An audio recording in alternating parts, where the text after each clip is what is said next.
it stayed down. Our session was officially over. Harmony could be dogged about my magic lessons, but whenever she could help it, she always ended things on a high note.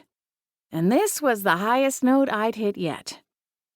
In the 2 months since discovering that not only were witches, werewolves, and vampires alive and well in the world, but that I, too, had magic, my life had taken a 180-degree turn.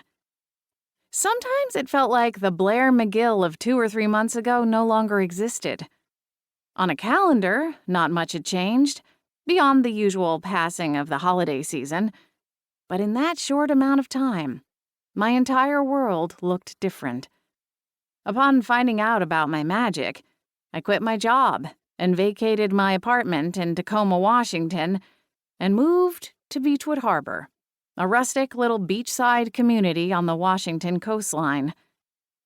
Naturally, the change of pace took some getting used to. Beechwood Harbor was a tourist town in the middle of the off-season, so most days were quiet and sleepy. It was one of those places where everyone knew everyone, and slowly that was beginning to include me. The town itself wasn't magical in nature, but was unknowingly concealing a pretty big magical secret: the Beechwood Inn. Little did the locals know that the large historic home was no run-of-the-mill bed and breakfast, but instead an inn catering to paranormal beings, operated by a potion witch, Holly, and her dog-shifter husband, Adam. "You've come so far in such a short amount of time," Harmony said, as we walked together across the yard between the trees and the back entrance of the historic mansion. "I seriously think you must be drinking some kind of magic super juice behind our backs," she added with a laugh. "What, like magic Red Bull?" I snorted. "Trust me, I think it's more likely a combination of getting good sleep for the first time in forever and all the fresh air." I had another secret theory, but it sounded too fantastical to share, even considering everything I had learned over the past months. Just before the holidays, the Beechwood Inn had played host to a conference of bona fide fairy godmothers. After they left, life at the inn became calm and quiet again, with even a few snow days to add to the season. Spending the entire month of December with my new friends, enjoying good food and cozy nights, was like a jump start to my internal battery. And it seemed to have done something to my magic, too. It was the happiest Christmas I could remember, and most certainly the happiest of my adult life. The joy and magic seeped into my system in some deeper, inexplicable way, and I woke up on New Year's Day with a confidence I'd never felt before.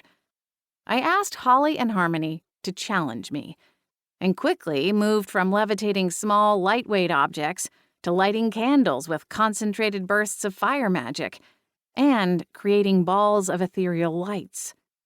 After that, we'd started to work on defensive magic, which Adam particularly enjoyed as it gave him an excuse to bust out the pair of water pistols he'd bought the kids that summer.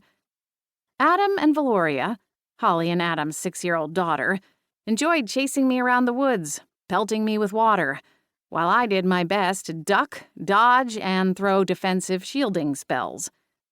Once I had those down, Holly and Harmony started teaching me offensive magic. So far, I could send a stunning spell at small, inanimate objects and freeze them in place, or even knock them back a few feet. Tonight, Harmony decided we should try picking on something my own size, her words, and produced a crash dummy from some closet buried deep in the Beechwood Inn. Upon seeing it, I'd immediately asked what on earth it was doing in the closet in the first place, but Harmony got off track and never answered the question. I still didn't know why they had it, but it worked perfectly for my target practice, even if the effort of performing the spells over and over again left me wrung out and ravenous. Luckily, one of the many perks of living at the Beechwood Inn was that someone was always cooking something. Or, as was more often the case for the man of the house, ordering takeout from one of the local restaurants. No sooner had we opened the door and shuffled into the kitchen, stamping off our wet boots on the rubber mat, than did